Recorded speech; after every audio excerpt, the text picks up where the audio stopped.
Good afternoon, everyone.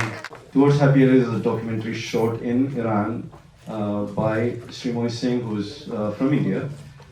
She traveled to Iran for the love of Iranian cinema and poetry of Farokh. And we will hear more about that in the film, as well as there will be a Q&A followed by the screening. This documentary has been featured in multiple international film festivals, including Berlinale, and this is a US premiere of this documentary.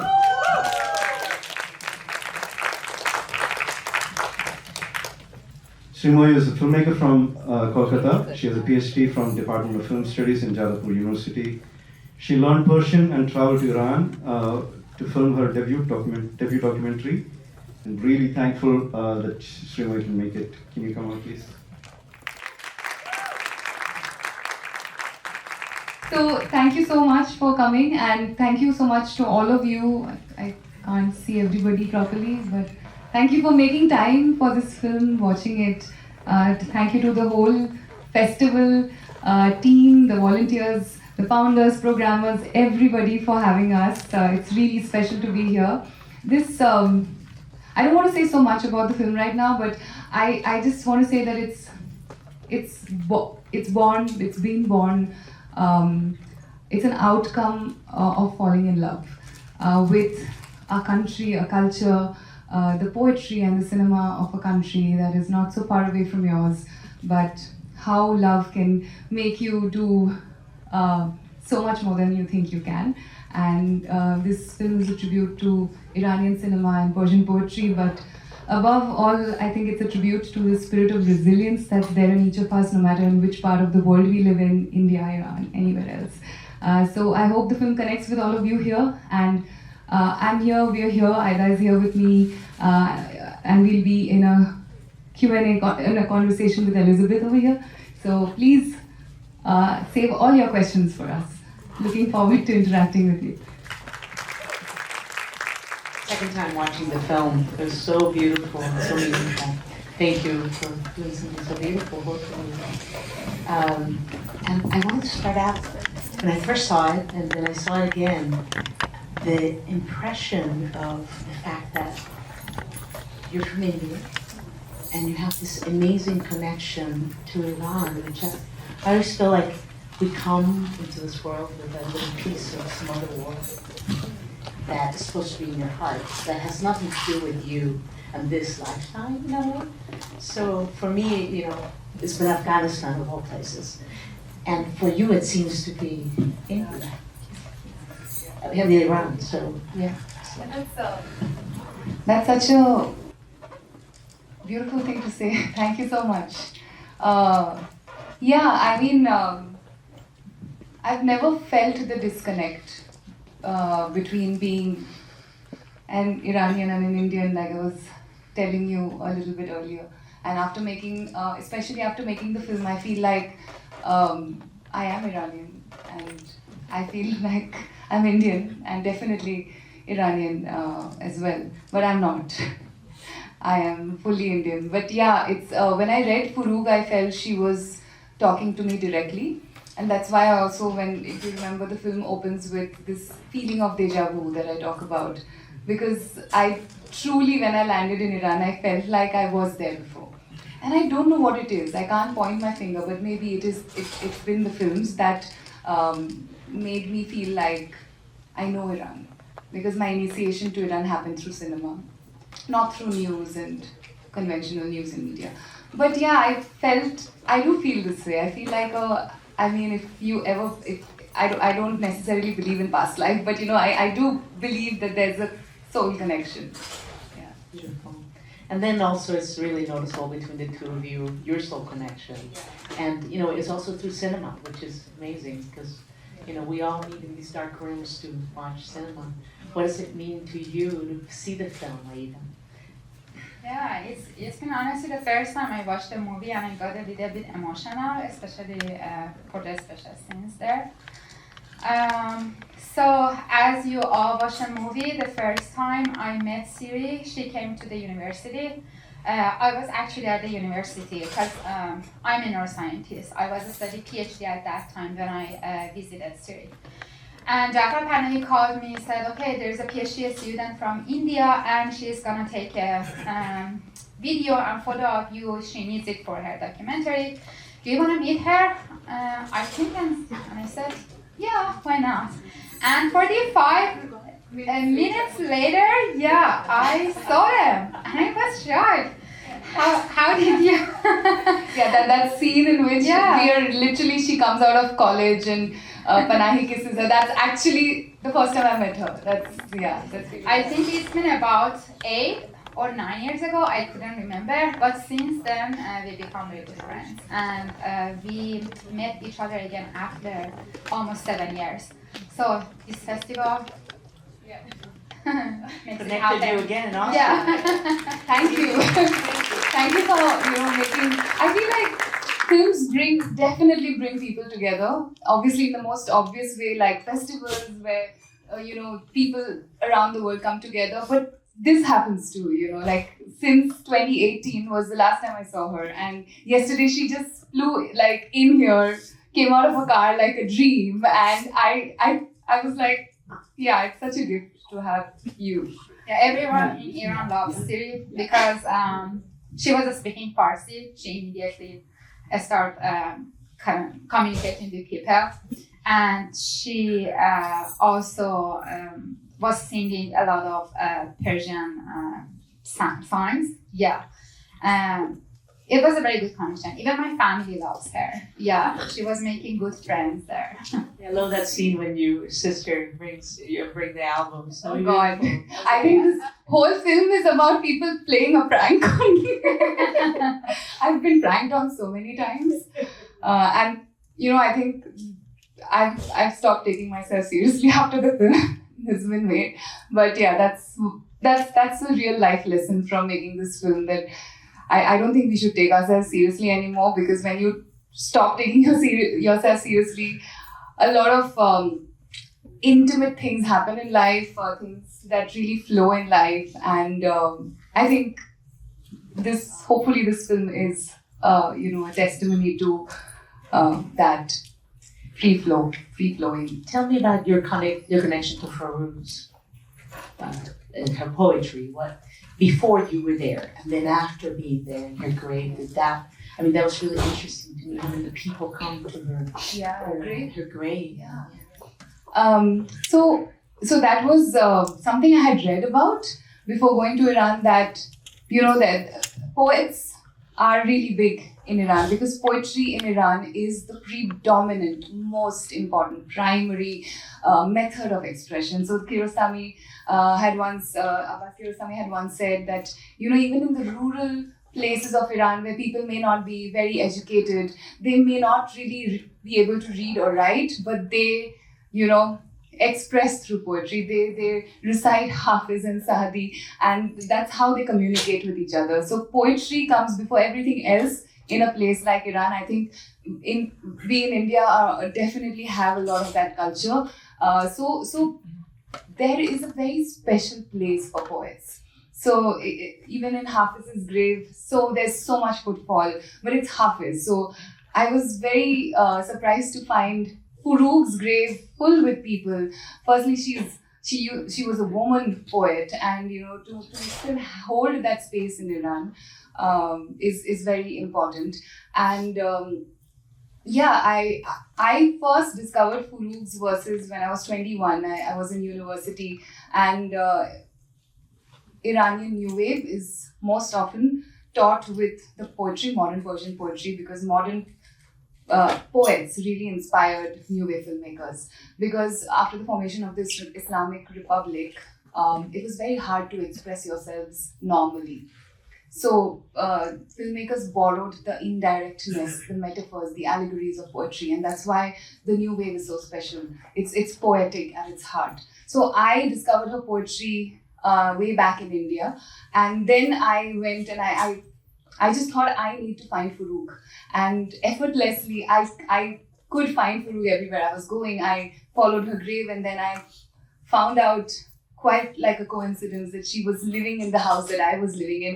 And at that moment, we were eating. And, Farhad is such a great friend. He must be 80 something now. And he spoke a lot, and he always had something very interesting he was taking out of nowhere. And he's like, we are eating, and he's like, have you seen this? Have you seen that? And his house is like a museum. And after a point, I was like, okay, what is this? And after a point, I was beginning to switch off because it's so much information also. But then suddenly he takes out Purukh's rent document out of the blue. But just before that, he finished making salad, serving me soup, and he's like, oh, by the way, Purukh stayed here. And I'm like, okay. If you see the film again, you'll be like seeing my face, which is like absolutely open. I'm like, this is my expression in that scene.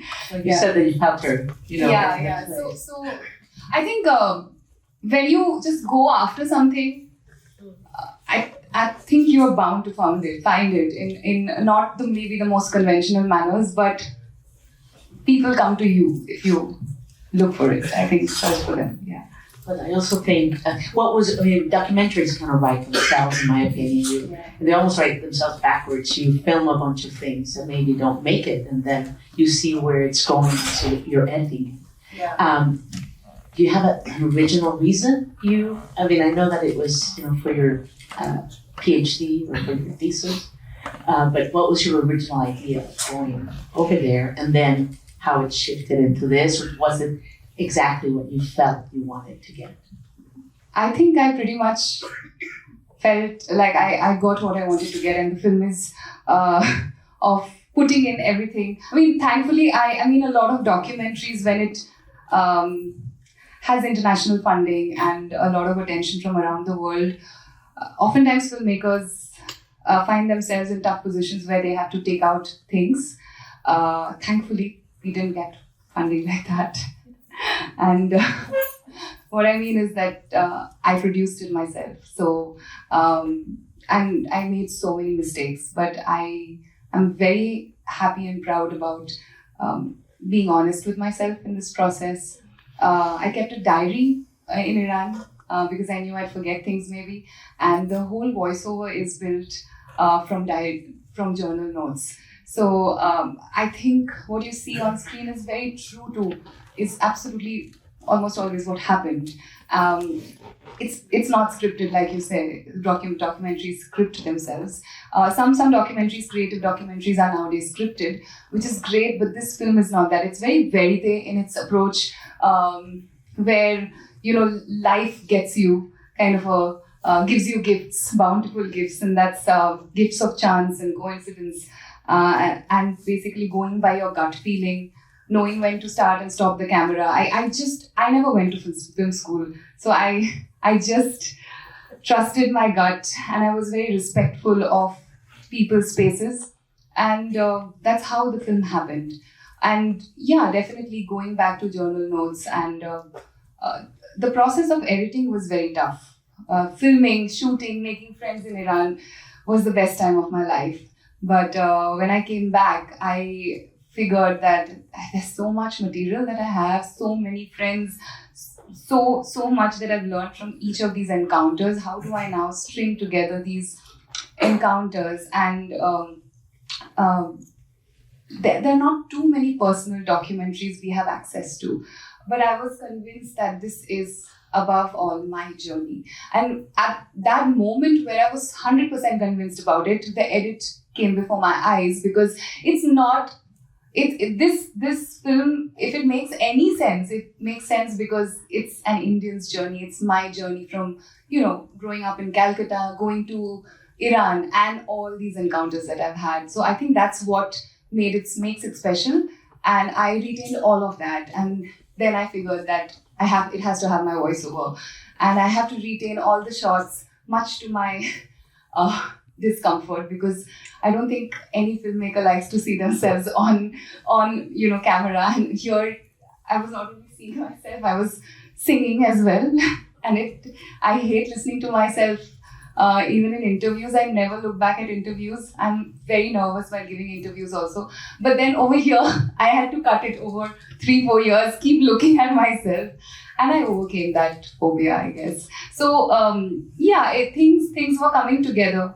I kept everything that retained a sense of me, the self.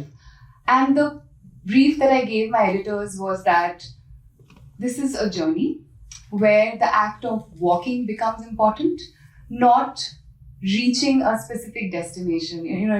We don't have to arrive anywhere, but it's just walking. And I've read a little bit about Sufism and written a bit in my PhD. But it's like the idea where Sufis walk, not to reach anywhere. It could be the sea, but the idea is to not float like a leaf or go down like a pebble, but mix like the salt. So these are the things that I told my editors, that the assimilation became very important. That also came a lot with learning Persian. I think the film could be made because I learned the language. Otherwise, this film perhaps couldn't have been made. I agree with that. Yeah, that's beautiful. Well, Aida, I wanted to also talk to you about your relationship with Jafar Panahi. That was such a beautiful moment, and also stories. I hear you have beautiful stories from your experience. Could you share a couple of them with us? Yeah. Such a beautiful So film. I can tell a story. When I was a kid,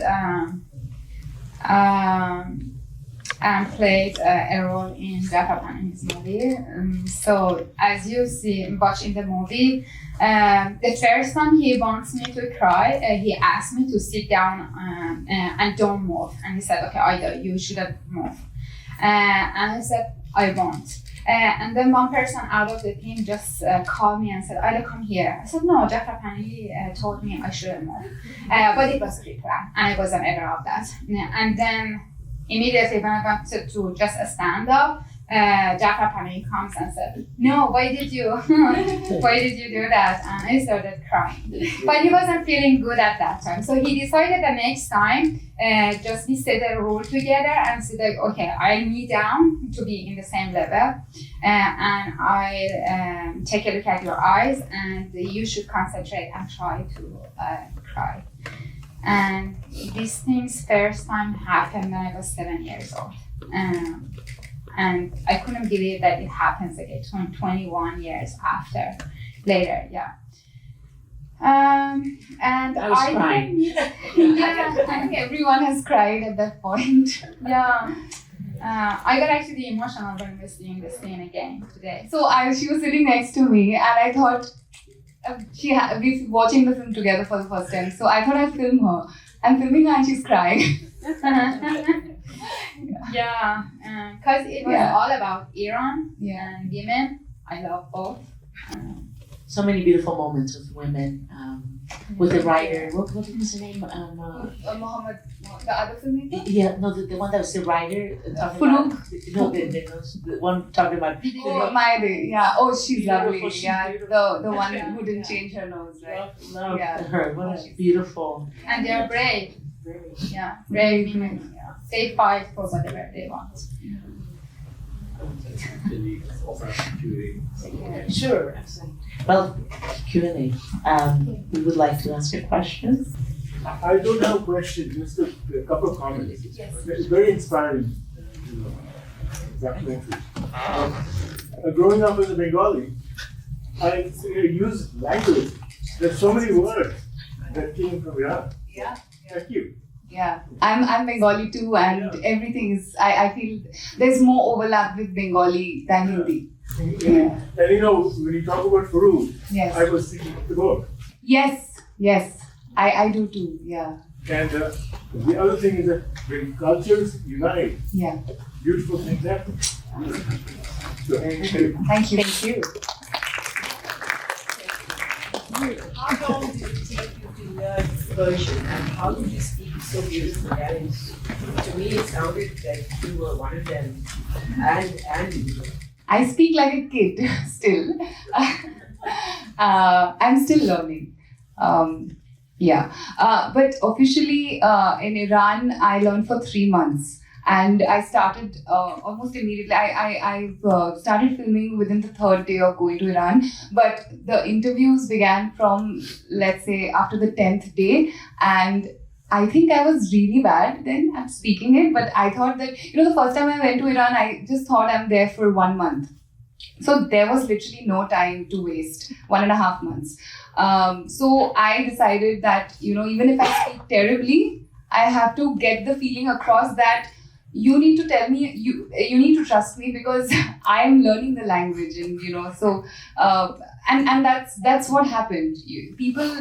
Iranians love it when you speak their language. I love it when someone who doesn't know Bengali speaks to me in Bengali. Language just has that potential to break boundaries, borders, barriers that people have created. So the moment that border or that boundary is broken, magic happens. And even though I spoke really like a kid in the first 7-10 days, people were just very genuinely happy. They hadn't seen something like this happen before. I'm told that this is the first film. I wish I knew this before. I've been told that this is the first time a non-Iranian has gone to Iran, learned Persian, and made a film. So I wish, while writing all these funding applications, I knew this. Then I surely would have got more money. So beautifully, I'm just blown over. Thank you. I'm going to make them sing in a minute. Yeah. I'm very grateful and thankful to my mother for deciding that I should sing in life. Someone was asking if what we are doing next, and I said that there's some money for making science docs or science films, So maybe she spends all day cutting open brains of rats, and so maybe I should make a film on that. Thank you. Hopefully we'll get more money. Can you hear me? Yes. Okay. Sorry, I'm a bit nervous.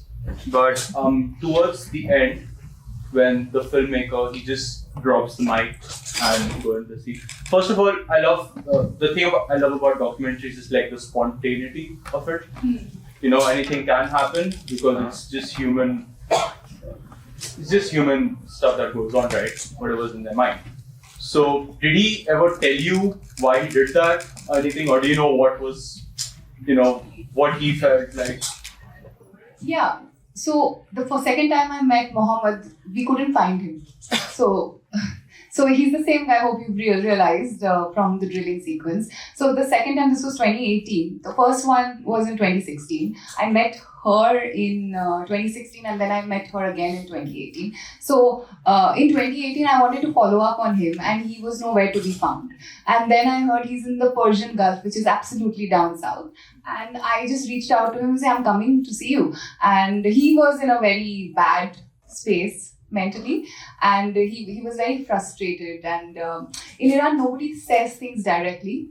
So the film is also very indirect. So because people are indirect. So he speaks in metaphors about the drying country, the water level receding, etc. So I think at that moment coming out of the cave, the pulling out of the microphone, I read it as I've had enough. I'm the only thing that I have, I'm going to drop it off. He also burnt his car and made an installation out of it. Yeah. In what's that place? Hormones. Not in Hormuz, but in this place in Tabriz. Not in Tabriz, sorry. I forget the name of the place, but it's up north. It's the first scene you see, there's a girl sitting, there's a lake. So the lake has kind of also dried up. But when it wasn't dry, he did an installation of burning his car in the lake, So he's quite a character. Yeah, but yeah. I love the idea of that, voluntary censorship that people have on themselves. And then the last scene, and I think I cried the most in that scene, where the teacher says, I do not sing. Yeah. And then you start singing. Yeah. And we have been listening you sing all along, but no other female voice. There was some, but not as prominent as the last scene where everybody starts singing. Yeah. Yeah, it's such a profound love song. Yeah. Everyone knows that song. Like from 8-year-olds to 80-year-olds, everyone. That's that song in Iran. If you sing it just like if this was a room full of Iranians, everyone would sing it. Every time I've gone to any screenings, if there are Iranians, they just join this song. Okay, why don't we sing it then? But I think, yeah, sure, of course, anytime. I've heard renditions of that song before from like male voices. But ours is the best, right? This is the best. You kind of got me to tears before it. And then Yeah. the question is that there is no censorship in that scene. What do you feel about that? Like, there is no voluntary censorship. You didn't censor that scene. It's gonna go out in a film, right? That's censorship. They've also, this is 7 years ago. So they've all grown up. They all look so different. And I got permission from the principal of the school to make this. Yeah. So there's a story behind this. Do I have time to? So basically, people in Iran are also showing me off as, oh, there's this girl from India who speaks better Farsi than you. Okay, so I was shown off. So this was a school in Shiraz. And they were like, oh, see, learn from her. And so, they called me and then I said, can I take some shots? And then I told them I want to film this. I didn't say song, but then I said, I want to take some shots. And then when they asked me to sing, and then I said, okay, I'm going to film it. So they were like, fine. But so I feel documentaries are, especially a film like this, is born out of lived experiences. I lived for 4 years in Iran off and on over a period of 6 times, 3 months each time. And I got these moments. But it's also not just a gift, because when you live, you know what you're going to get. So I went to the school and I was interacting with 5 batches. And every time I sang, the teacher said, don't sing. And each time I was hoping that, they would sing a little bit. So when the teacher said, this is the last batch, then I was like, I'll do this. The moment I did this, the whole class started singing. So all I needed was to just do this. But also, I never knew I would do this then, But also, that's the gut that I'm talking about. Also, because it's four batches before that, my heart was breaking because I knew the potential of this class bursting into Sultan-e-Qalba. So I just took my chances and did this, and it worked. So as a filmmaker, the field teaches you. All you need to do is just go to the field and things will happen. You'll know what to do. Yeah.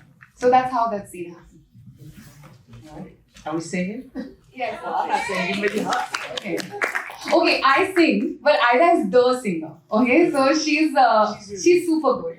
Ye dil mi ke beram, ye dilam mi ke naram, to kas nadare dilam, bi to che konam. پیشش که زیبا خیلی کوچیکه دنیا باید تو هم هر جا ترکت نکنم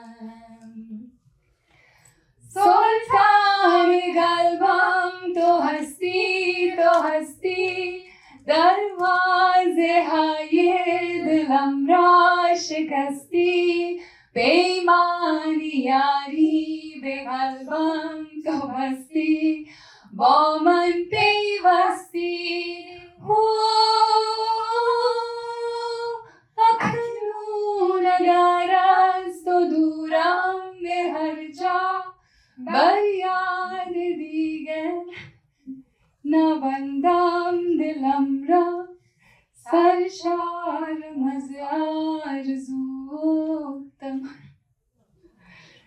ای یار زیبا